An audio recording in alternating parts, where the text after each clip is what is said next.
Bagian 18. Roh jahat yang sangat kuat sekali itu kini sedang sangat berbahagia melihat kemenangan-kemenangannya, melihat semua dendamnya terbalaskan, meskipun ia harus begitu lama menunggu. Telah kupisahkan mereka dari orang-orang yang mereka cintai, katanya pada Dewi Ayu. Sebagaimana ia memisahkanku dari orang yang aku cintai, tapi aku mencintaimu, kata Dewi Ayu. Cinta yang keluar jauh dari usus-ususku. Maka aku bahkan melarikan diri darimu, cucu Stamler. Dewi Ayu nyaris tak percaya sebesar itu dendam roh jahat tersebut demikian berakar. Ia tak pernah menduganya, sebab selama ini ia hanya hantu pengganggu yang tak terlalu merepotkan. Ia tahu bahwa hantu itu memiliki rencana jahat suatu ketika di masa mendatang, tapi nyaris tak mengira begitu jahatnya ia berbuat dan begitu dalam dendam itu tertanam di hatinya. Lihatlah anak-anakmu, kata roh jahat itu. Mereka kini menjadi janda-janda menyedihkan, dan yang keempat, janda tanpa pernah kawin. Itu setelah ia membunuh sang Sodancho dengan begitu mengerikan di gubuk gerilya, yang adalah daerah kekuasaannya sendiri. Sewaktu sang Sodancho muncul tiba-tiba di waktu dini hari dan jongkok di depan tungku, Dewi Ayu yang telah mati bertahun-tahun, bahkan ketika hidup lama tak berhubungan dengannya, sungguh-sungguh telah melupakan bahwa Sodancho itu adalah anak menantunya. Sodancho itu berkata bahwa ia telah menjelajahi kota-kota, hutan-hutan selama bertahun-tahun sejak ia membantai para begundal kota untuk mencari mayat anaknya yang dicuri seseorang. Ia lelah dan kembali ke kota ini tanpa hasil, tapi ia tak punya keberanian kembali pada istrinya, Alamanda. Maka ia datang ke rumah mertuanya, Dewi Ayu. Aku tak memperoleh tokoh yang baik untuk memerankan pembunuh Sodancho, kata si roh jahat. Maka biar kulakukan sendiri. Aku telah tahu sejak awal, kata Dewi Ayu. Kau membuat komedi amatiran. Tidak, ia sesungguhnya tidak melakukan sendiri dengan tangannya, tapi memang bukan manusia yang membunuh sang Sodancho. Kesepian di hari tua yang menyedihkan, tak punya keberanian bertemu istri yang telah mengusirnya setelah ia membuat adik-adiknya menjadi janda, dan kehilangan anak gadis yang paling dicintainya. Sang Sodancho menghibur diri dengan sekali-kali pergi ke gubuk gerilyanya di tengah hutan Tanjung. Gubuk itu masih seperti dulu, namun tak sekukuh semula, tapi masih cukup untuk membawanya pada nostalgia lama dan mencoba menghibur hatinya dengan kenangan-kenangan tersebut. Ia juga mencoba menghibur diri dengan menjinakkan kembali ajak-ajak liar di sekitar gubuk gerilya. Kemampuannya sudah jauh berkurang. Ia sudah begitu sangat tua bagaimanapun. dan ia sangat kerepotan menaklukkan ajak-ajak liar tersebut. Tapi ia tetap mencoba memelihara beberapa di antara mereka, terutama menangkap anak-anak ajak dari sarang-sarang mereka, mencoba menjinakkannya sejak kecil. Namun suatu hari induk anak-anak ajak itu datang mencarinya. Ia tengah berbaring di batu tempat dulu ia biasanya makan bersama anak buahnya. Batu yang pernah dipakai Renggani si cantik membaringkan mayat anaknya sebelum melemparkannya pada ajak-ajak. Ketika ajak betina itu datang bersama gerombolannya, si ajak betina tak menunggu terlalu lama demi melihat musuhnya dalam keadaan lengah seperti itu. Menyerangnya dan mencabik-cabik otot pahanya. Sang Sodanco sekali lagi ya sudah begitu tua. Gerak refleksnya telah sangat meragukan. Dan perlawanannya juga bukan cara melawan seorang lelaki yang kuat. Ia belum sempat melakukan perlawanan ketika ajak-ajak yang lain mulai berdatangan. Yang satu menerkam tangannya dan yang lain merengut betisnya. Luka menganga mulai muncul di sekujur tubuhnya. Dengan darah tua membanjiri batu tersebut. Sang Sodanco masih sempat menggerak-gerakkan seluruh anggota tubuhnya, mengejang dan menandang ke sana kemari, berharap mengusir ajak-ajak tersebut. Tapi luka yang dideritanya begitu dalam, dan ia kelelahan sendiri. Ia mulai terdiam, menatap langit, menyadari kematiannya segera tiba. Di tangan ajak-ajak yang bahkan sangat ia sukai sepanjang masa. Ia mati dengan tubuh tercabik-cabik ajak, dimakan hidup-hidup. Sadarilah bahkan sesungguhnya ajak itu binatang pemalas. Mereka biasanya memakan bangkai. Hanya Sang Sodanco dan mungkin sedikit kasus lain bahwa ia dimakan hidup-hidup. Kematiannya telah ditakdirkan tampak begitu menyedihkan. Dewi Ayu seminggu setelah Sang Sodanco tak pulang, sebab biasanya ia tak pergi ke gubuk Brilia selama itu, mungkin mencemaskannya. Dengan bantuan 2 orang pensiunan tentara yang dulu pernah jadi anak buah Sang Sodanco, ia menerobos hutan Tanjung mencari laki-laki itu, dan mereka menemukannya telah menjadi mayat yang mengenaskan. Burung elang pemakan bangkai tengah mematuki daging-daging sisa yang ditinggalkan ajak-ajak. Wajahnya nyaris telah hancur, hanya pakaiannya yang segera dikenali. Selebihnya hanya tulang belulang yang tersusun rapi masih berbaring di atas batu. Terlihat bahwa ia tak melakukan perlawanan yang berarti. Bahkan ajak-ajak itu tak menyeretnya dari tempat tersebut, memakannya secara hangat di tempat. Hanya sedikit otot yang menahan tulang belulang tersebut. Namun Dewi Ayu datang tepat waktu sebelum ia membusuk.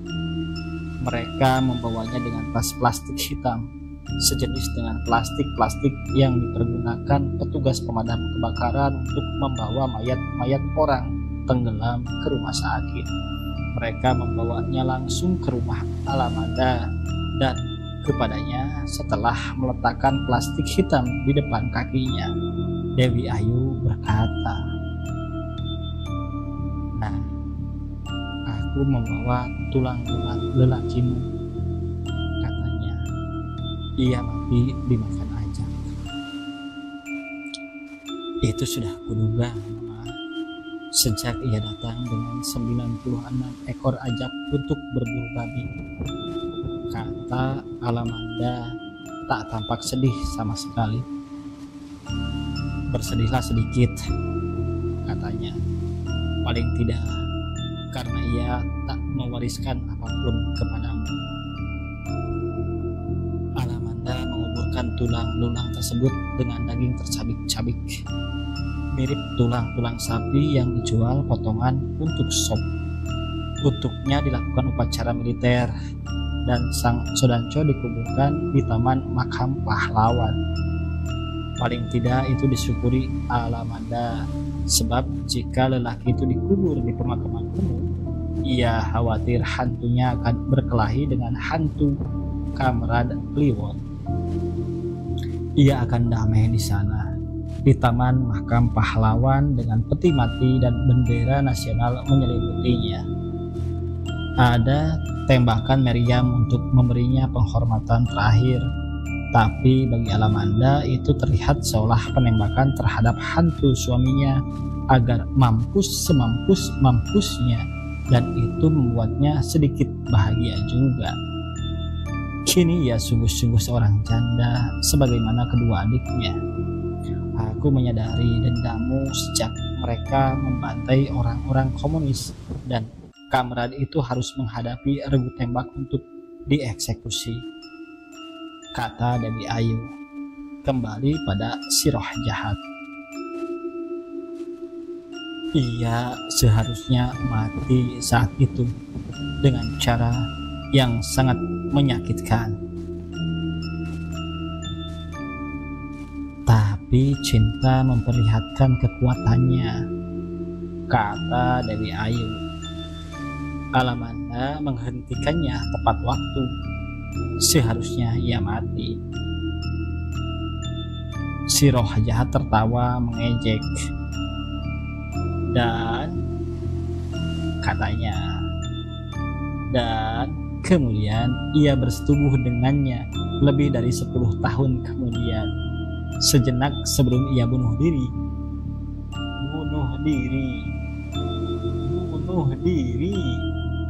Ia mati.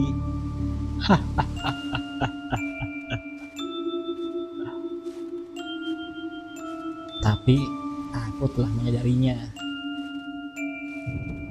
Itu benar, Dewi Ayu telah menyadari bahwa roh jahat itu akan melakukan pembalasan dendam.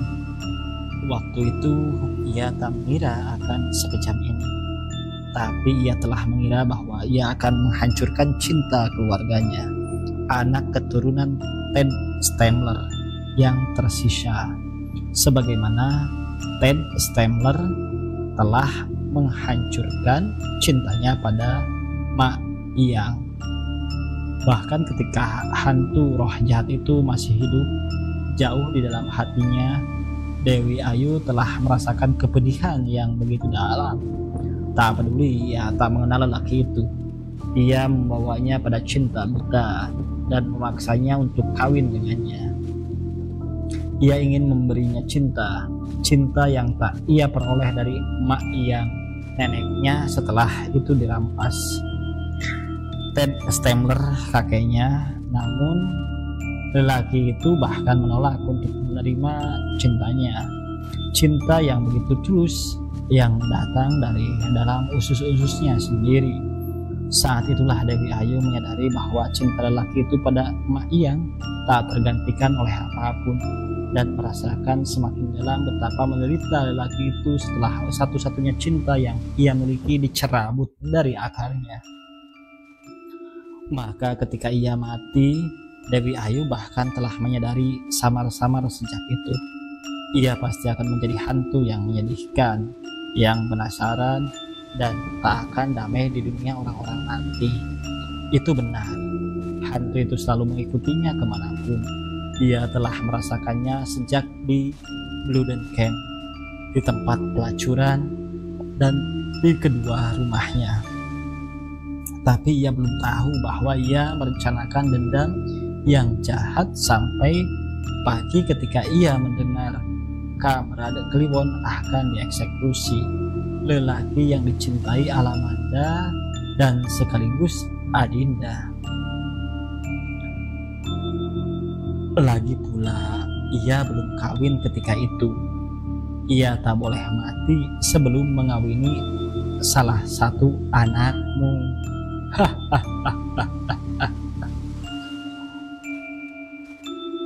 Tak lama setelah kematian sang Sodanco dan keyakinan Dewi Ayu tak lagi tergoyahkan, akhirnya ia memanggil roh jahat itu dengan bantuan si tukang jai langkung Kingkin.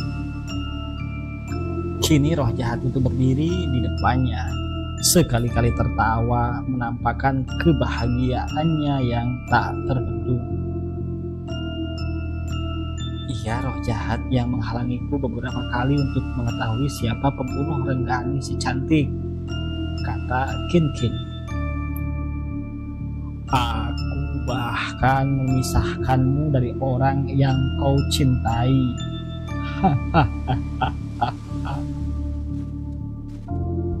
Ketika ia mengetahui dari angin yang berbisik dan lolongan ajak di tengah hutan bahwa Kamerad Kliwon tak jadi dieksekusi disebabkan permintaan Alamanda, Dewi Ayu percaya cinta masih bisa mengalahkan dendam hantu suaminya.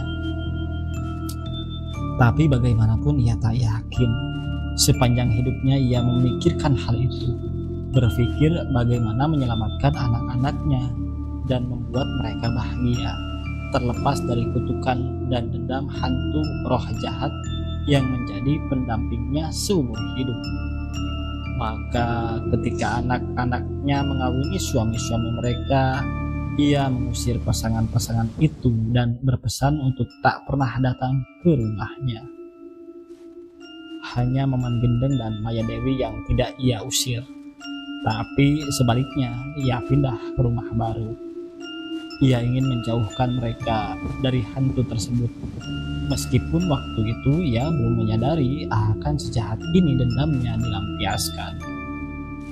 Kekhawatirannya meledak setelah sekitar 10 tahun selepas anak terakhirnya kawin, ia hamil lagi. Ia tengah membesarkan mangsa baru roh jahat itu di dalam rahimnya. Ia harus menyelamatkannya bagaimanapun, tapi ia tak tahu caranya. Ia mencoba menggugurkannya dengan berbagai cara agar anak itu tak pernah lahir ke dunia dan terbebas dari kutukan apapun, dari dendam apapun. Tapi anak tersebut begitu kuat, ia tak bisa membunuhnya dan ia terus tumbuh di dalam rahimnya. Jika ia perempuan, ia akan secantik kakak-kakaknya, dan jika ia lelaki, ia akan menjadi lelaki paling tampan di permukaan bumi. Makhluk seperti itu akan menjadi makhluk dengan penuh cinta dihamburkan kepadanya. Sementara ia merasakan roh jahat itu tengah mengincar cinta-cinta tersebut, ia akan menghancurkannya dengan cara apapun, sebagaimana Ted Stamler menghancurkan cintanya pada Ma Iyang. Maka ia berkata pada Rosinah, "Aku bosan punya anak cantik. Kalau begitu berdoalah, minta bayi buruk rupa." Ia harus berterima kasih pada perempuan bisu itu sebab doanya terkabul, dan untuk pertama kali ia memiliki anak perempuan buruk rupa, lebih buruk rupa dari perempuan manapun yang bisa kau temui. Meskipun secara ironik ia memberinya nama si cantik. Dengan wajah dan tubuh seperti itu, tak akan ada siapapun yang mencintainya, lelaki maupun perempuan. Ia akan terbebas dari kutukan roh jahat tersebut. Ia harus berterima kasih pada Rosina. Tapi bahkan ia kini bunting, teriak roh jahat itu. Bukankah itu membuktikan bahwa seseorang mencintainya? Roh jahat itu benar. Tapi kau belum membunuhnya. Aku belum membunuhnya. Suatu malam ketika ia kembali mendengar keributan semacam suara dengusan dan erangan orang yang tengah bercinta, ia akhirnya mendobrak pintu kamar tersebut dengan kapak sekuat tenaga. Ia telah dibuat kecewa bagaimanapun demi mengetahui bahwa seseorang bercinta dengan si cantik yang buruk rupa itu. Seseorang mencintainya, dan itu hal yang tak ia inginkan. Bahkan sejak gadis itu belum ia lahirkan, ia begitu sakit hati dan ingin mengetahui siapa laki-laki bodoh yang mencintai gadis seperti itu. Tapi ia tak melihat siapapun di kamar tersebut kecuali si cantik dalam keadaan telanjang bulat terkejut dan meringkuk di pojok ruangan. "Dengan siapa kau bercinta?" tanyanya antara marah, kecewa, dan panik.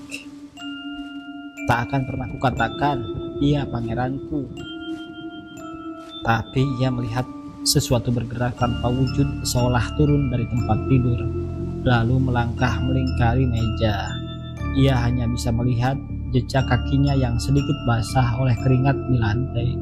Di bawah cahaya lampu kamar, sosok tak tampak itu membuka jendela, begitu tergesa-gesa membuka tirainya, dan tentunya kemudian ia melompat. Waktu itu ia berpikir hantu tersebut telah datang untuk bercinta dengan si cantik dengan satu maksud yang tak bisa ia tebak. "Tidak, itu bukan aku," kata si roh jahat tersinggung. "Kau menghalangiku untuk melihatnya." "Itu benar."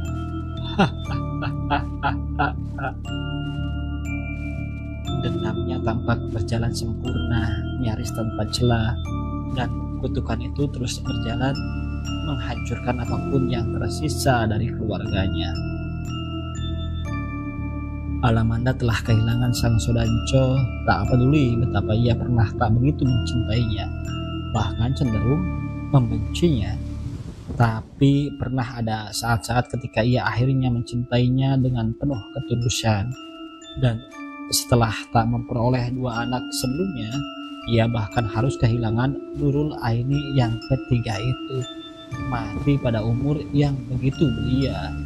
Dan Maya Dewi bahkan harus kehilangan Renggani si cantik dengan lebih tragis. Seseorang membunuhnya dan melemparkannya ke laut, dan tak seorang pun tahu. Sementara itu suaminya kemudian moksa setelah kehilangan hampir seluruh sahabatnya.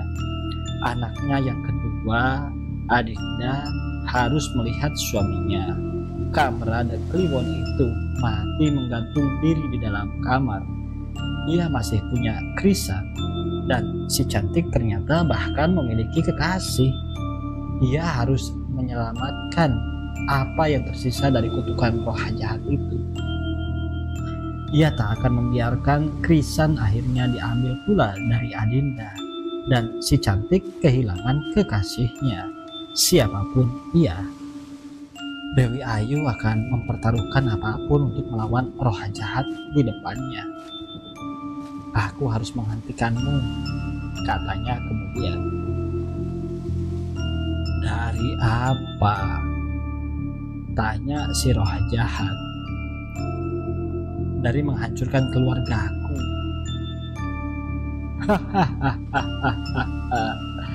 "Kehancuran keluargamu bahkan telah ditakdirkan. Dendamku tak akan tertahankan oleh apapun." "Kau tak berhasil memisahkan Henry dan Anne Stemler," kata Dewi Ayu. "Sebab salah satunya darah daging kekasihku. Dan aku cucu Maiyang." "Itu sudah terlalu jauh." Dewi Ayu mengeluarkan pisau belati dari kantung gaun yang ia kenakan. Pisau itu serupa pisau yang dipergunakan para prajurit, begitu mengilap dan kukuh. "Aku menemukannya di kamar sang Sodanco," katanya entah kepada siapa. Kin hanya melihatnya dengan ngeri. Seorang perempuan yang marah memegang pisau belati. Namun si roh jahat hanya tersenyum mengejek. "Dan aku akan membunuhmu dengan belati ini."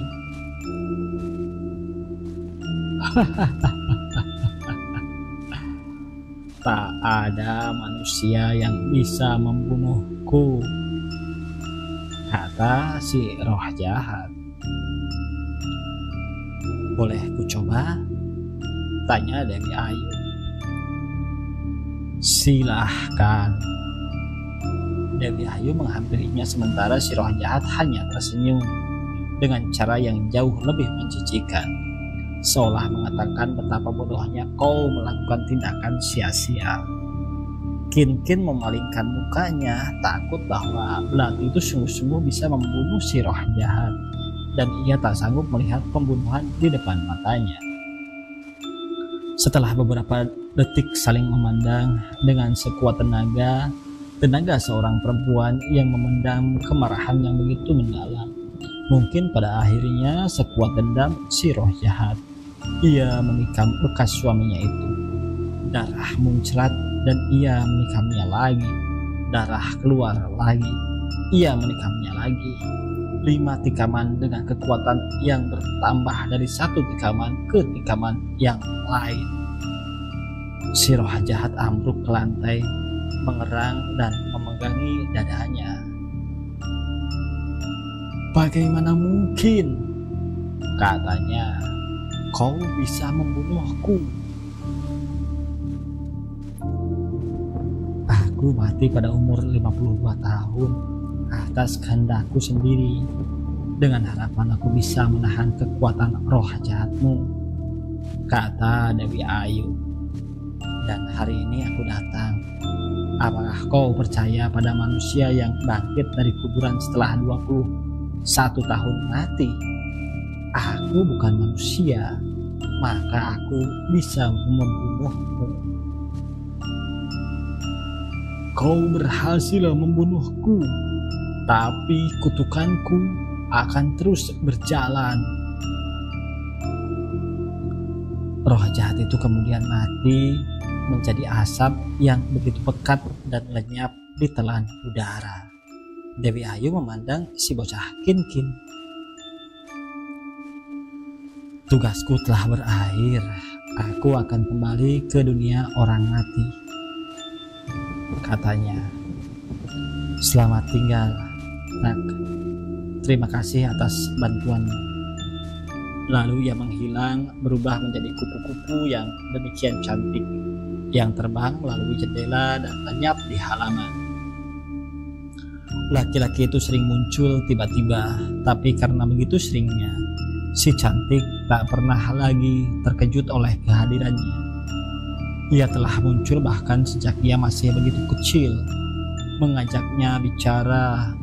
Rosinah sering ada di sampingnya, tapi Rosinah tak pernah melihat laki-laki itu, sementara ia melihatnya. Rosinah tak pernah mendengar suara laki-laki itu, sementara ia mendengarnya. Ia belajar bicara dari laki-laki itu, seorang lelaki tua, begitu tua bahkan alisnya sudah memutih semua, berkulit gelap terbakar matahari, dengan otot-otot yang telah ditempa kerja bertahun-tahun. Ia belajar segala hal dari lelaki tersebut, bahkan ketika masa Rosinah hendak memasukkannya ke sekolah dan kepala sekolah tak mau menerimanya. Dan lagi pula ia tak mau ke sekolah. Lelaki itu berkata kepadanya, "Aku akan ajari kau menulis, meskipun aku tak pernah belajar menulis. Dan ku ajari kau membaca, meskipun aku tak pernah belajar membaca." Ia tak pernah membutuhkan apapun lagi tampaknya, sebab ia telah merasa begitu bahagia berteman dengannya. Orang-orang tak mau berteman dengannya sebab ia buruk rupa. Tetapi lelaki itu berteman dengannya, tak peduli ia buruk rupa. Orang-orang tak mau menemuinya, tapi lelaki itu menemuinya. Mereka sering bermain bersama dan Rosinah sering dibuat terkejut oleh kegembiraannya yang tiba-tiba dan tanpa sebab. Si cantik kecil begitu bahagia bisa menulis dan membaca. Ia menemukan banyak buku peninggalan ibunya dan membaca hampir semuanya dengan kegembiraan yang luap-luap, menyalin sebagian dalam usahanya mencoba menulis dan memperoleh kegembiraan yang sama. Hanya Rosinah yang memandangnya dengan penuh kebingungan. "Bagaikan malaikat mengajarimu," tulis Rosinah pada si cantik. "Ya, malaikat mengajariku." Malaikat itu tidak mesti selalu datang setiap hari, tapi si cantik yakin ia selalu datang di waktu-waktu tertentu, sesuka hati, dan mengajarinya apapun. Ia tak membutuhkan teman-teman lain yang tak membutuhkannya karena buruk rupa. Ia tak perlu pergi keluar rumah untuk bermain, sebab ia bisa bermain di dalam rumah. Ia tak mau mengganggu siapapun dengan menampilkan dirinya yang mengerikan di hadapan seseorang. Maka dirinya pun tak terganggu oleh siapapun di dalam rumahnya.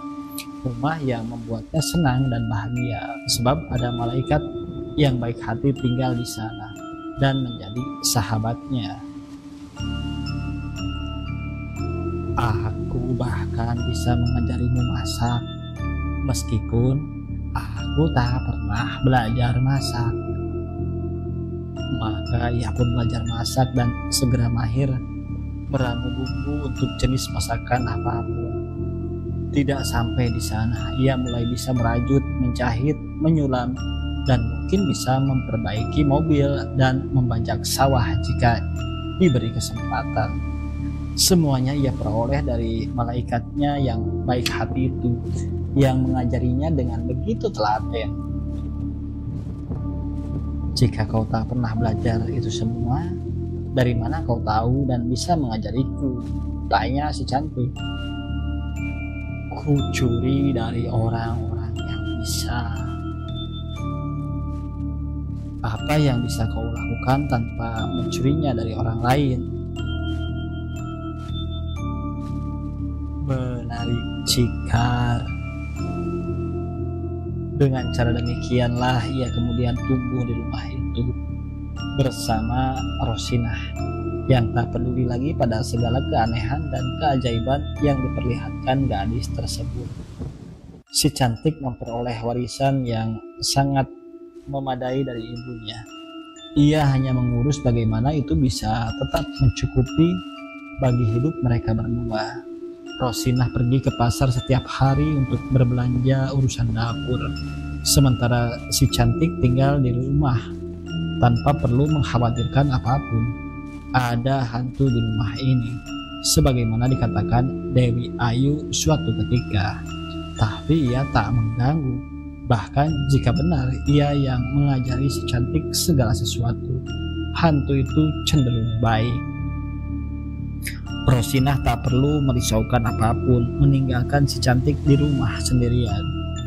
Bahkan anak-anak yang kadang penasaran dan mengintip dari balik pagar dengan perasaan takut tak akan merisaukannya. Si cantik tak akan menampakkan diri untuk mereka, sebab ia tahu itu akan membuat mereka ketakutan yang amat sangat. Si cantik gadis yang baik.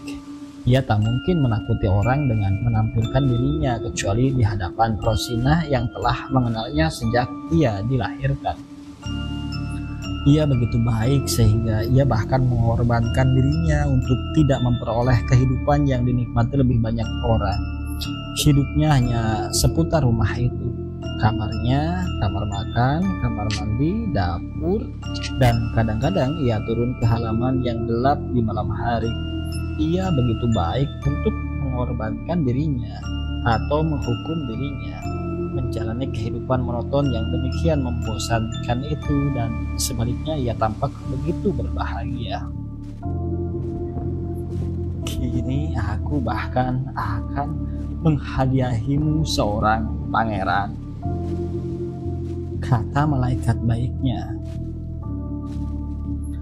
Ia telah tumbuh menjadi seorang gadis dan tentu saja mengharapkan seorang lelaki yang akan jatuh cinta kepadanya. Dan ia jatuh cinta kepada lelaki itu. Hal ini sempat membuatnya begitu murung, sebab ia yakin tak akan ada seorang lelaki pun mau mencintainya. Ia bukan gadis untuk dicintai. Ia gadis buruk rupa dengan lubang hidung menyerupai colokan listrik dan kulit hitam legam seperti jelaga.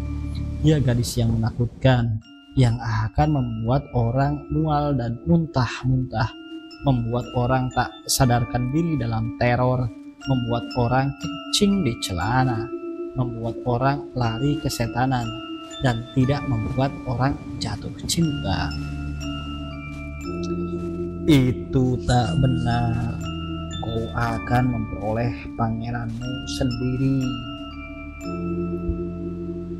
Itu tak mungkin, bahkan tak seorang pun pernah melihatnya, bahkan tak seorang pun mengenalnya.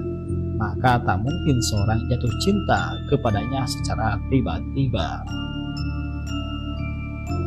Apakah aku pernah berbohong kepadamu? Tidak. Tunggulah di beranda. Selepas senja, pangeranmu akan datang. Ia sering duduk-duduk di beranda jika malam datang untuk menghirup udara segar, tanpa rasa takut bahwa wajah monsternya dilihat dan mengganggu orang. Di dalam kegelapan ia merasa begitu aman, dan malam adalah teman terbaiknya di beranda. Bahkan di waktu dini hari, sebelum matahari membuat segalanya terang benderang, ia sering bangun begitu cepat untuk duduk-duduk dan melihat bintang kemerahan yang disebut si malaikat sebagai Venus. Ia menyukainya sebab ia begitu cantik seperti namanya. Kini ia duduk di beranda untuk menunggu pangeran yang dijanjikan. Ia tak tahu dengan cara apa ia akan datang. Mungkin dengan ular naga yang datang dari Venus, mungkin datang dari dalam tanah secara mengejutkan. Ia tak tahu, tapi ia menunggu. Dan malam itu berlalu tanpa ada seorang pun pangeran lewat di depan rumahnya. Bahkan gelandangan pun tidak ada. Tapi ia percaya malaikatnya tak akan berbohong. Maka ia menunggunya kembali di malam kedua. Ada satu iring-iringan pemakaman, namun tak ada pangeran. Juga ada penjual bajigur lewat, namun tak mampir. Menoleh pun tidak. Tak ada pangeran, hingga akhirnya ia tertidur di kursi kelelahan dan Rosinah datang membopongnya, menidurkannya di kamar. Malam ketiga juga tak ada siapapun yang datang. Rosinah bertanya mengapa ia duduk di beranda setiap malam seperti menunggu sesuatu. Dan si cantik akan menjawab, menunggu pangeranku datang. Rosinah mulai memahaminya bahwa gadis itu kini telah memasuki masa puber. Ia telah tahu sebelumnya gadis itu telah menstruasi, dan kini ia menginginkan seorang kekasih. Ia duduk di beranda berharap seseorang melihat dan jatuh cinta kepadanya. Memikirkan hal itu, Rosinah menjadi sedih dan masuk ke kamarnya, menangisi kemalangan si cantik yang buruk rupa, yang bahkan tak pernah menyadari mungkin seumur hidup ia tak mungkin memperoleh siapapun yang akan mencintainya. Tak ada pangeran untuknya. Tapi si cantik tetap menunggu di malam keempat dan kelima dan keenam. Di malam ketujuh, seorang lelaki muncul dari semak-semak pojok halaman rumah, mengejutkannya. Ia begitu tampan dan ia segera merasa yakin itu pangerannya.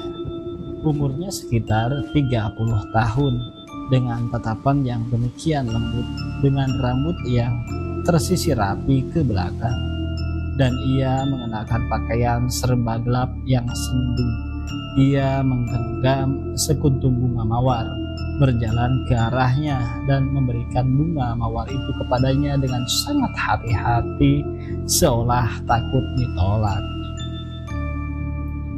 "Untukmu," kata laki-laki itu. Si cantik menerimanya dengan hati berbunga-bunga, dan lelaki itu kemudian menghilang. Ia muncul kembali di malam berikutnya dengan bunga mawar yang diberikan kepadanya pula, dan menghilang lagi. Baru pada hari ketiga sejak kedatangannya, ia memberikan bunga mawar yang lain dan si cantik menerimanya. Kemudian lelaki itu berkata, "Besok malam aku akan mengetuk jendela kamarmu." Seharian itu ia menunggu malam datang dan sang pangeran muncul di jendela kamarnya.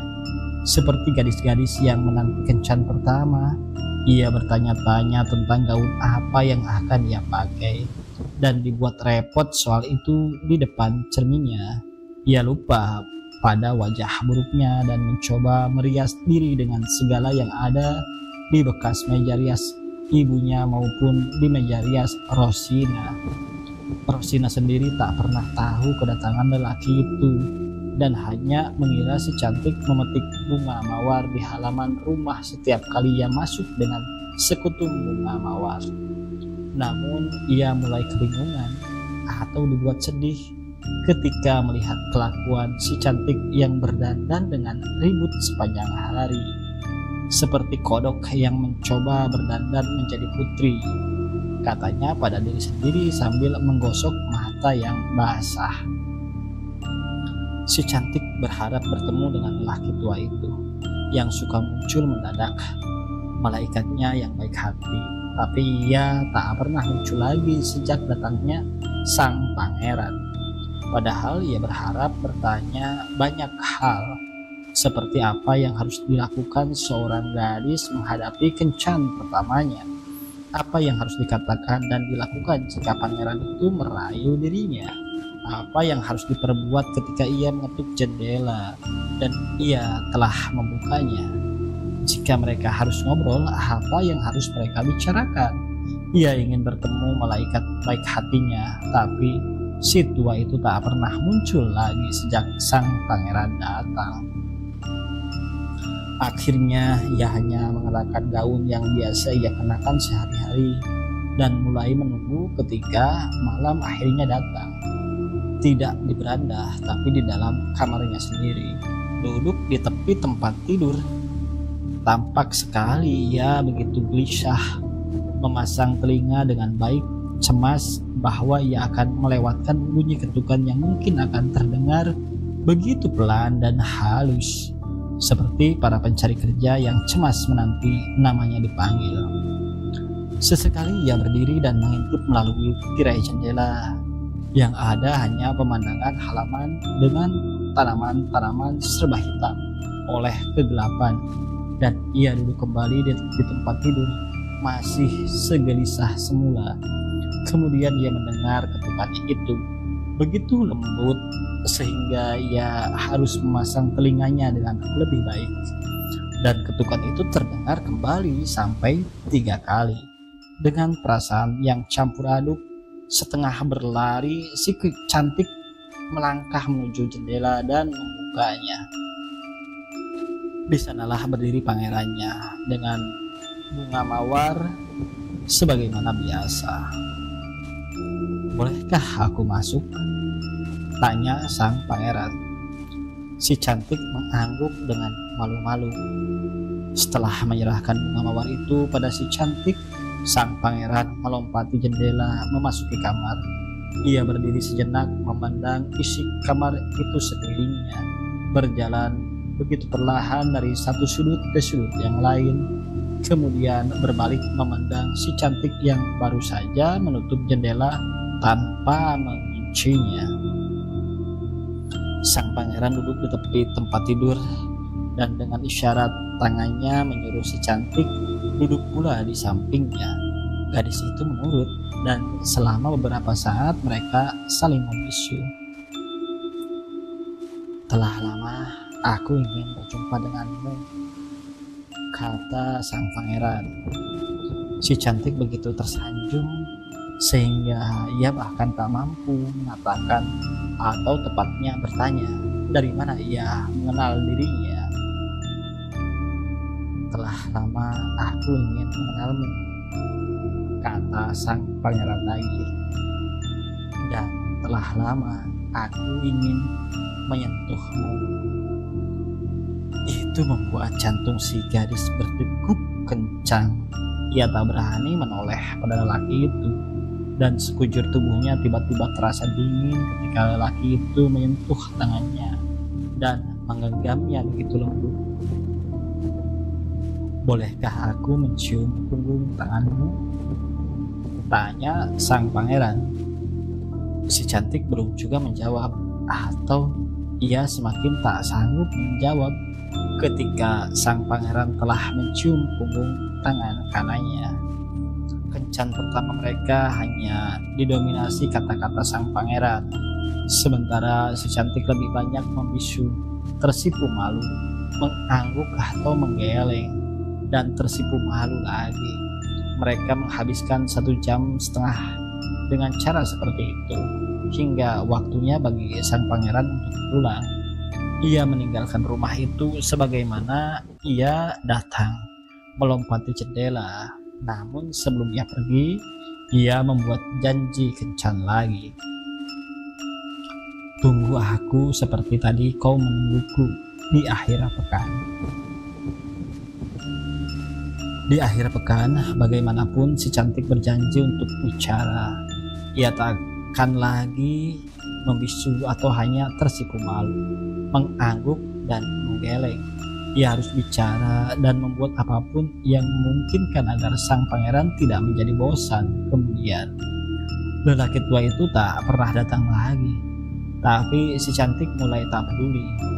Ia telah menemukan seorang pengganti yang lebih tampan, lebih baik hati, memuja dirinya, sering merayu dirinya, dan bahkan mungkin mencintainya.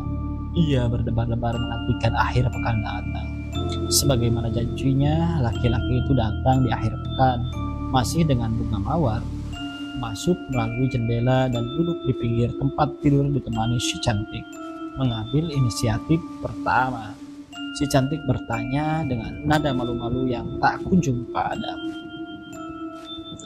"Dari mana kau petik mawar-mawar itu?" "Dari halaman rumahmu." "Oh, aku kurang modal." Mereka tertawa kecil. Kemudian sang pangeran menggenggam kembali tangan si cantik, dan kali ini si cantik ikut balas menggenggamnya.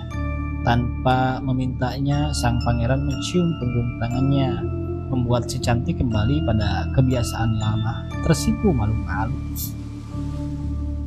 Lalu ia mulai merasakan bagaimana lelaki itu mengelus dengan lembut tangannya. Sentuhan yang begitu membuai, yang membuatnya melayang seperti ketika seorang jatuh dalam ketidaksadaran tidur. Lalu tiba-tiba ia telah mendapati lelaki itu persis di hadapannya. Wajah lelaki itu di depan wajahnya, dan itu membuat detak jantungnya berdegup semakin keras. Sebelum menyadari apapun, wajah itu telah mendekat, dan ia merasakan bibirnya disentuh bibir sang pangeran. Merasakan sang pangeran melumat bibirnya, membuat begitu basah. Ia mencoba balas mencium, dan mulai merasakan tak hanya bibir, namun lidah yang bermain-main kasar. Lalu mereka berciuman lama, nyaris setengah jam, sampai waktunya sang pangeran pamit untuk pulang. "Kutunggu kau akhir pekan depan." Kali ini si cantik yang berkata, dan sang pangeran mengangguk dengan senyuman yang mempesona. Ciuman itu begitu mengesankan si cantik, dan ia berharap akhir pekan datang secepat lalat datang dan pergi. Ia masih merasakan kehangatannya sampai keesokan hari, dan tetap merasakannya keesokan harinya lagi. Ia mengenang tahap demi tahap bagaimana mereka akhirnya sampai pada momen berciuman, dan itu menggetarkan hatinya setiap kali ia mengenangnya. Begitulah, pada pertemuan berikutnya, ciuman adalah kata-kata pertama mereka. Mereka melakukannya bahkan sejak di ambang jendela, dengan si cantik berdiri di dalam kamar dan sang pangeran masih berdiri di luar kamar. Tapi akhirnya sang pangeran menaiki jendela dan masuk ke kamar. Si cantik menutup daun jendela, Namun mereka tak pernah melepaskan bibir mereka satu sama lain. Ciuman itu terus berlanjut di dalam kamar, dengan si cantik bersandar ke dinding dan sang pangeran menekan tubuhnya begitu liar dan penuh nafsu. Perlahan namun pasti tangan-tangan nakal sang pangeran mulai menerobos gaun si cantik, dan itu membuat udara kamar tiba-tiba menjadi demikian panas. Mereka menanggalkan pakaian satu demi satu, luruh ke lantai hingga telanjang, dan sang pangeran mendekap tubuh si cantik dan membopongnya ke atas tempat tidur. "Aku akan mengajarimu bercinta," kata sang pangeran. "Maka ajari aku bercinta," kata si cantik. Maka mereka mulai bercinta. Si cantik masih perawan, maka ia merintih antara rasa sakit dan riang. Menciptakan keributan membuat Rosinah di luar kamar kebingungan atas gangguan suara tersebut. Ia membuka pintu yang lupa dikunci dan hanya melihat tubuh telanjang si cantik yang tengah menggelinjang di atas tempat tidur. Ia hanya menggeleng dalam sikap sedihnya yang hikmat, menutup pintu perlahan dan meninggalkannya. Sementara sang pangeran terus mencoba merusak selangkangan si cantik, membuatnya berdarah, namun juga membuatnya berteriak dalam kebahagiaan yang begitu indah. Kemudian si cantik selalu menunggu pangerannya di beranda, meskipun sang pangeran selalu masuk melalui jendela, sebab ia ingin melihat kemunculannya. Didorong rasa rindu yang tak tertahankan, mereka bercinta setiap kali bertemu, kadang-kadang sampai 2 kali, dan merasa sebagai pasangan paling bahagia di dunia. Si cantik tak perlu merasa heran mengapa Rosinah tak pernah bisa melihat sang pangeran. Begitu pula ketika Dewi Ayu akhirnya bangkit dari kuburan dan kembali ke rumah tersebut. Dan suatu kali ia membongkar paksa pintu. Ia tak melihat pangerannya. Keajaiban telah menjadi makanan sehari-hari, dan ia tak perlu merasa heran sebab Rosinah pun tak pernah melihat si lelaki tua malaikatnya, meskipun ia melihatnya. Kemudian si cantik bunting. Bahkan ketika sudah mengetahui bahwa ia hamil, ia masih menunggu sang pangeran untuk bercinta. Dan mereka bercinta.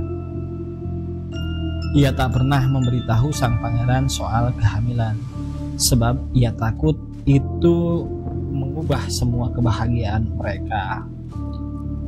Hingga suatu malam, tak lama setelah Dewi Ayu kembali menghilang ke dunia orang-orang mati, dan si cantik tengah berbaring telanjang dengan sang pangeran di atas tempat tidur, melepas lelah setelah bercinta, seorang lelaki mendobrak pintu kamar dengan senapan angin di tangan. Kedatangannya sangat mengejutkan. Ia seorang lelaki dengan perawakan agak pendek, gemuk, dan tampak memiliki roman sedih. Lelaki itu sedikit bergirik dalam teror ketakutan ketika ia melihat wajah si cantik. Namun pandangannya segera beralih pada sang pangeran dengan penuh kemarahan. "Kau," katanya, "pembunuh Renggani si cantik. Aku datang untuk membalaskan kematiannya." Sang pangeran belum sempat menyelamatkan diri ketika senapan angin itu meletus dan pelurunya tepat bersarang di dahi. Ia terkapar di tempat tidur sekarat. Si lelaki bersenapan memompa angin lagi, mengisi peluru lagi, dan menembak sang pangeran lagi. Ia menembak sebanyak 5 kali dengan penuh dendam. Sementara si cantik berteriak-teriak. Semua orang hanya tahu bahwa ia mati ditembak ketika tengah berkunjung ke rumah neneknya. Pemakaman Krisan dihadiri seluruh kerabatnya tanpa tersisa. Dengan Adinda tampak begitu berduka. Kini semuanya lengkap. Alamanda kehilangan Sang Sodanco dan Nurul Aini. Maya Dewi kehilangan Maman Gendeng dan Renggani si cantik.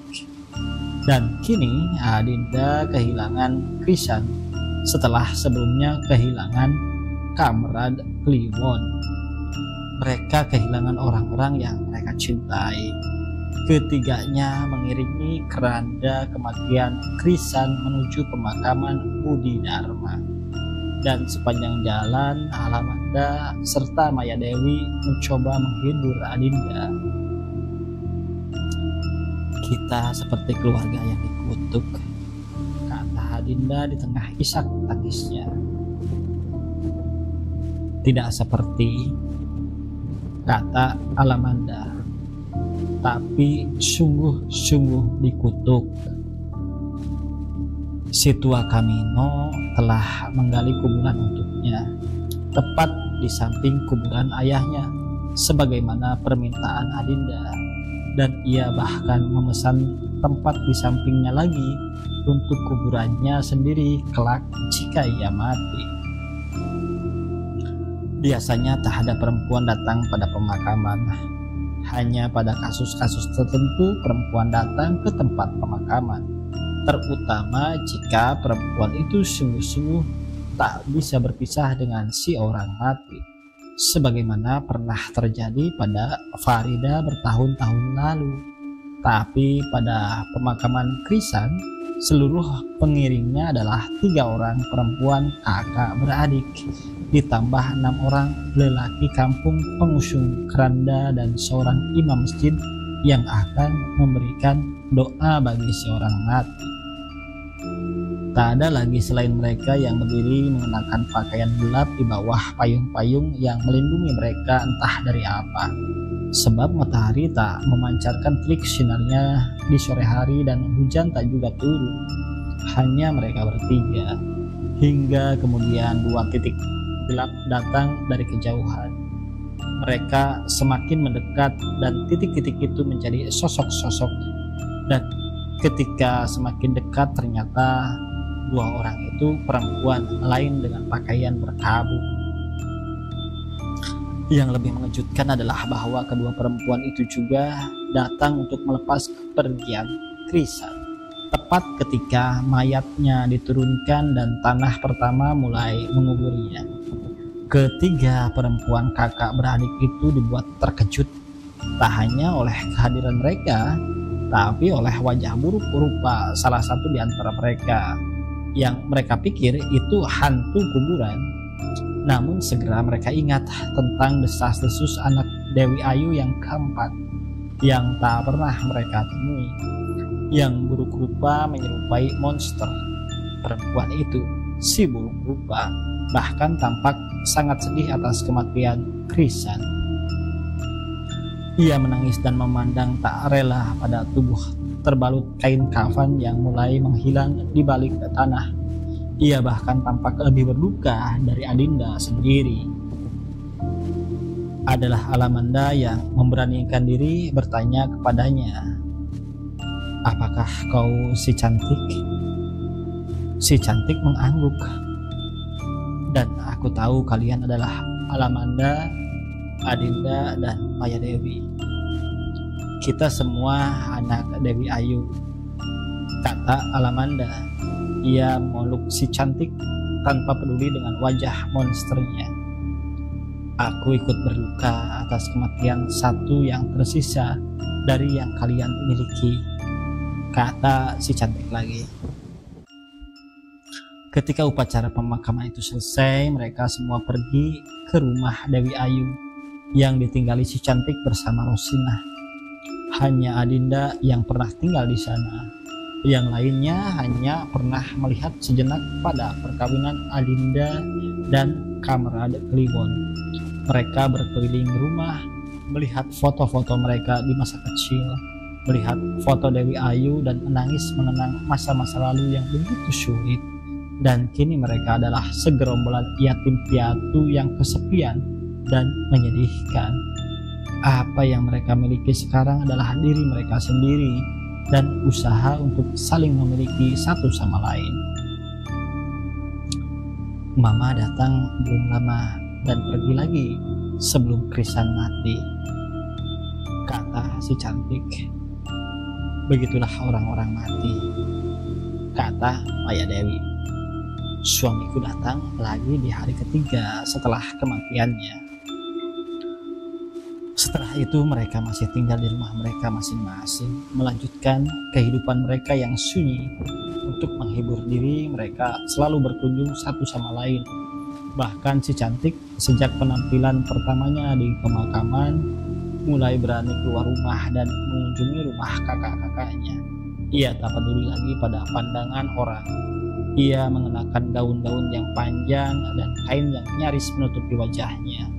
Mereka begitu menikmati kehidupan seperti itu, mencoba melupakan kemalangan-kemalangan yang menimpa mereka, saling mencintai satu sama lain dan berbahagia dengan cinta tersebut. Demikianlah sampai tua, hingga orang-orang sering bergunjing atau menyebut mereka gerombolan janda-janda jika mereka tengah berkumpul.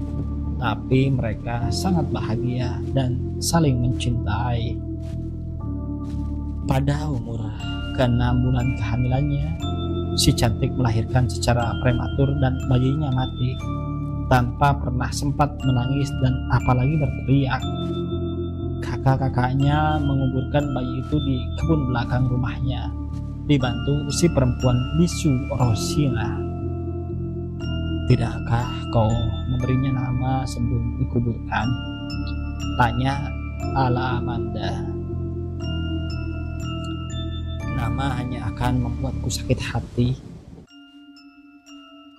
Jika aku boleh tahu, anak siapa sebenarnya bayi itu? Tanya Adinda. Aku dan sang pangeran. Tentu saja ada banyak rahasia di antara mereka, sebagaimana Alamanda tak pernah menceritakan perselingkuhannya dengan Kamrad Kliwon meskipun Adinda mengetahui belaka. Maka mereka tak memaksa si cantik untuk menunjukkan lelaki mana yang ia sebut sebagai pangeran.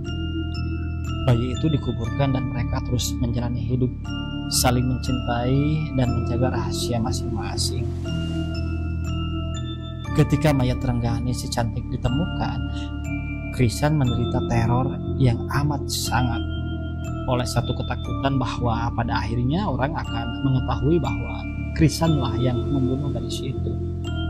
Ketakutan itu semakin menjadi-jadi atas fakta bahwa ia juga menyembunyikan mayat Nurul Aini di bawah tempat tidurnya. Sementara sang Sodanco mencarinya kemana-mana dengan penuh kemarahan. Ia berpikir-pikir untuk mengembalikan mayat itu ke kuburannya, tapi ia takut seseorang memergokinya. Sebab setelah sang Sodanco mengetahui bahwa seseorang menggali kuburan itu dan mengambil mayat anaknya, semua orang pasti memperhatikan kuburan tersebut. Mengembalikan Nurul Aini ke kuburannya sama sekali bukan tindakan bijaksana, dan ia dibuat nyaris gila bagaimana ia harus melenyapkan mayat itu dari tempat tidurnya sebelum seseorang mengetahuinya. Ia nyaris mengurung diri terus di dalam kamar dengan pintu nyaris selalu terkunci, khawatir bahwa ibu dan neneknya akan masuk ke kamar dan mengetahui mayat tersebut, sebab ada bau harum yang samar-samar datang dari kolong tempat tidur. Ia bahkan menyapu sendiri kamarnya agar ibu dan neneknya tak berusaha untuk masuk dan membersihkan tempat tersebut. Krisan pernah mencoba untuk mencincang tubuh gadis yang dicintainya itu, bermaksud bagi tubuhnya menjadi potongan-potongan kecil sehingga ia akan dengan mudah membuangnya. Mungkin menjadi makanan anjing jauh lebih aman dan tak mungkin ditemukan kembali daripada dikembalikan ke kuburannya. Tapi demi melihat wajah cantik itu, wajah yang tak membusuk oleh kematiannya, wajah yang seolah ia hanya sedang tidur dan pada waktunya ia akan bangun dan mengucek-ucek mata, Krisan tak sanggup melakukannya. Ia begitu mencintai gadis itu dan membayangkan bahwa ia akan mencincangnya, bahkan membuatnya menangis. Lebih dari itu, ia tak memiliki kekuatan lagi mengangkat golok yang telah disiapkan dan mengembalikan Nurul Aini yang berselimut kain kafan ke kolong tempat tidur. Ia nyaris akan membuat pengakuan atas semua dosa-dosanya di ujung rasa putus asa. Ketika ia menemukan ide cemerlang itu, ia akan melakukannya dan mengucapkan selamat tinggal pada Ai.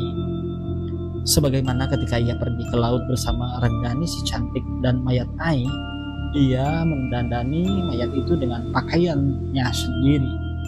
Di malam hari menjelang dini hari, ia mengikat mayat itu ke punggungnya dan melaju dengan sepeda ke pesisir. Ia mencuri perahu sebagaimana sebelumnya ia lakukan, bahkan perahu yang sama, sebab tampaknya memang telah dibuang pemiliknya. Ia membawa mayat Ai ke tengah laut. Tidak hanya mayat, tapi juga 2 buah batu besar, nyaris 2 kali besar kepalanya. Ia mencapai tempat ia membunuh Renggani si cantik tepat ketika hari baru datang. Tempat itu sangat dalam, bahkan ikan hiu pun tak akan menemukannya. Ia mengikat tubuh gadis itu dengan air mata bercucuran, dengan ketidaktegaan. Akhirnya, tapi ia harus melakukannya, mengikat tubuh mati itu pada kedua batu sangat erat, bahkan gigitan ikan gergaji tak akan memutuskannya. Dengan batu seberat itu, ketika dilemparkan dengan cepat, tubuh mati Ai meluncur ke kedalaman samudera, lenyap dan tak berbekas. Sang Sodanco tak akan pernah menemukannya. Berapa ratus tahun pun ia mencarinya. Krisan pulang dengan hati sedih namun tenang. Ia berpapasan dengan seorang nelayan yang berperahu seorang diri, dan nelayan itu bertanya kepadanya, "Apa yang kau lakukan seorang diri di laut, tanpa seekor ikan pun di perahumu?" "Membuang mayat," kata Krisan bergidik mendengar suara lelaki itu bergema, entah dipantulkan oleh apa. "Patah hati adalah kekasih yang cantik. Hahaha. Ku beri kau saran. Nah, carilah kekasih yang buruk rupa. Mereka cenderung tak akan membuatmu terluka." Nelayan itu pergi kemudian ke arah yang berlawanan, tapi ia memikirkan sarannya, dan ketika ia sampai di tempat sepedanya diparkir, ia berkata pada diri sendiri, "Mungkin benar, aku harus mencari kekasih yang buruk rupa, yang paling buruk rupa di dunia." Tak lama setelah roh jahat yang kuat itu berhasil dibunuh oleh Dewi Ayu, Kin memainkan permainan jailangkungnya di kuburan Renggani si cantik. Ia yakin kali ini ia akan berhasil, sebab penghalang yang jahat itu telah dikalahkan. Ia memasang sebuah boneka kayu yang ditancapkan di atas kuburan, yang akan jadi medium roh Renggani si cantik, dan ia mulai membaca mantra-mantra. Boneka itu seketika bergoyang, tanda bahwa roh itu telah terpanggil, namun terguncang-guncang tanda marah dan nyaris roboh. Kin mencoba menenangkannya, namun roh Renggani si cantik malah menghardiknya. "Idiot, apa yang kau lakukan?" memanggil rohmu. "Itu aku tahu," kata Renggani si cantik. "Tapi dengar, kau tetap tak akan bisa mengawiniku. Aku hanya ingin mengetahui siapa yang membunuhmu, dan izinkanlah aku membalaskan dendam untukmu dan untuk cintaku. kata Kin sambil membungkukkan badan seolah sungguh-sungguh memohon di hadapan boneka kayu tersebut. Si boneka kayu Rengganis si cantik berkata, "Bahkan 1000 tahun kau hidup, aku tak akan mengatakan siapa yang membunuhku." "Kenapa? Tidakkah kau ingin aku membalaskan dendam? Sebab aku begitu mencintainya. Kubunuh ia dan kalian akan bertemu di dunia orang mati." Bujukan murahan, dan Rengganis si cantik menghilang. Tapi pada akhirnya ia mengetahui juga, bukan dari roh Rengganis si cantik, tapi dari roh yang tak ia ketahui. Ia melakukan pilihan secara acak, percaya bahwa tak seorang pun kini menghalangi roh-roh itu bicara sejujurnya, dan percaya roh-roh mengetahui apa yang tak diketahui manusia. Ia memanggil salah satu roh yang tampaknya tua dan rintih, namun suaranya begitu tegas. "Hahaha, aku tak sekuat dulu, tapi aku datang lagi, Nak. Apakah kau tahu siapa pembunuh Rengganis si cantik?" tanya Kin. "Ya, Krisanlah yang membunuh Rengganis si cantik. Bunuhlah bocah itu jika kau sungguh-sungguh mencintai gadis tersebut dan jika kau punya nyali."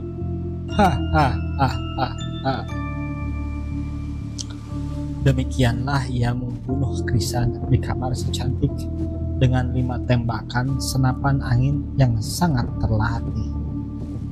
Kemudian selama 7 tahun ia mendekam di dalam penjara.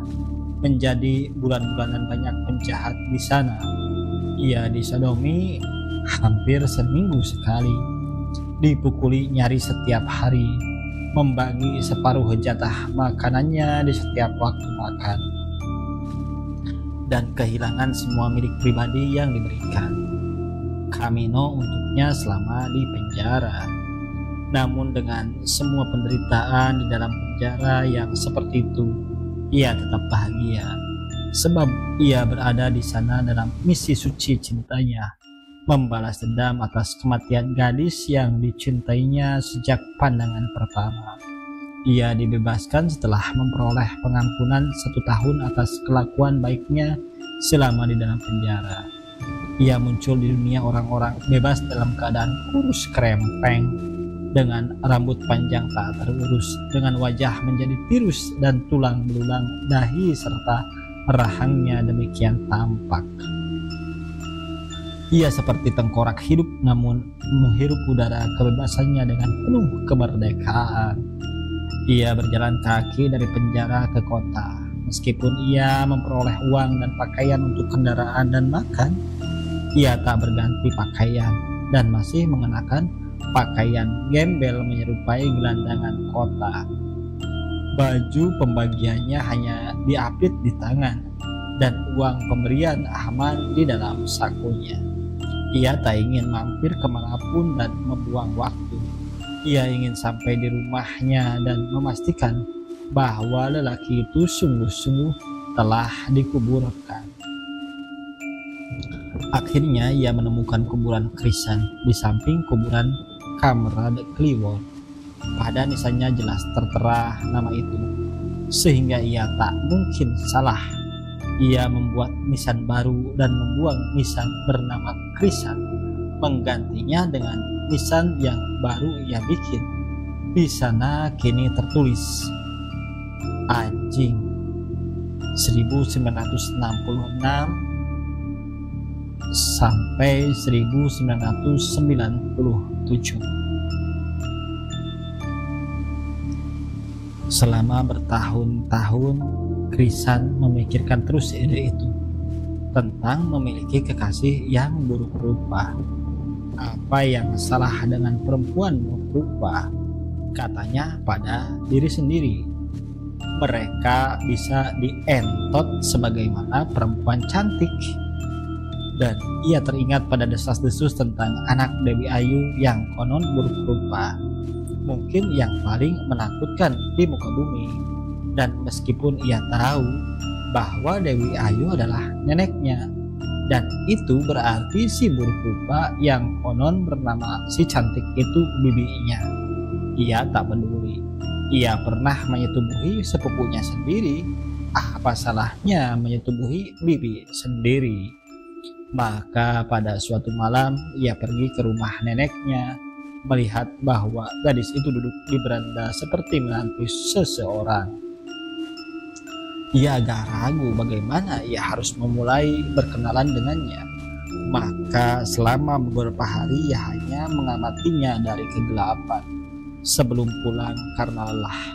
Baru pada hari ketujuh ia memberanikan diri menerobos pagar hidup di pojok halaman, memetik bunga mawar yang tumbuh di sana, dan menghampiri si cantik dan memberikan bunga mawarnya.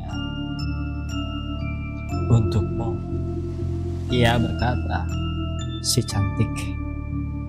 Setelah itu semuanya berjalan dengan baik hingga mereka akhirnya bersetubuh dan terus bersetubuh. Apa bedanya sekarang? Semuanya terasa sama, bersetubuh dengan renggani si cantik maupun si cantik yang buruk rupa. Tak jauh berbeda. Semuanya sama. Semuanya membuat ia punya kemaluan muntah-muntah. Ia terus menyetubuhi perempuan itu, mengentotnya. Ia menjelaskan, dan kemudian ia tahu bahwa gadis itu bunting, tapi ia tak peduli dan terus mengentotnya. Hingga suatu ketika si cantik bertanya, "Kenapa kau menginginkan aku?" Ia menjawab tanpa tahu apakah ia jujur atau tidak. "Sebab aku mencintaimu." Mencintai seorang perempuan buruk rupa? Iya. Kenapa? Sebab kenapa selalu sulit untuk dijawab. Maka ia tak menjawab. Ia hanya bisa menjawab bagaimana, dan itu mudah. Untuk menunjukkan cintanya, maka ia terus mencumbunya. Tak peduli betapa buruk rupa dirinya, betapa menjijikan, betapa menakutkan.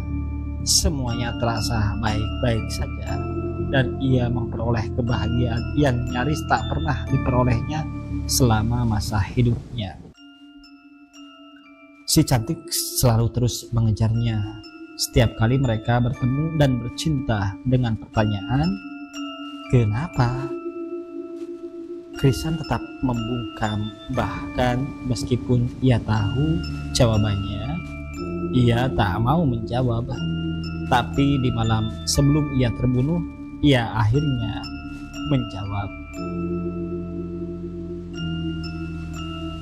Pengakuan keempat.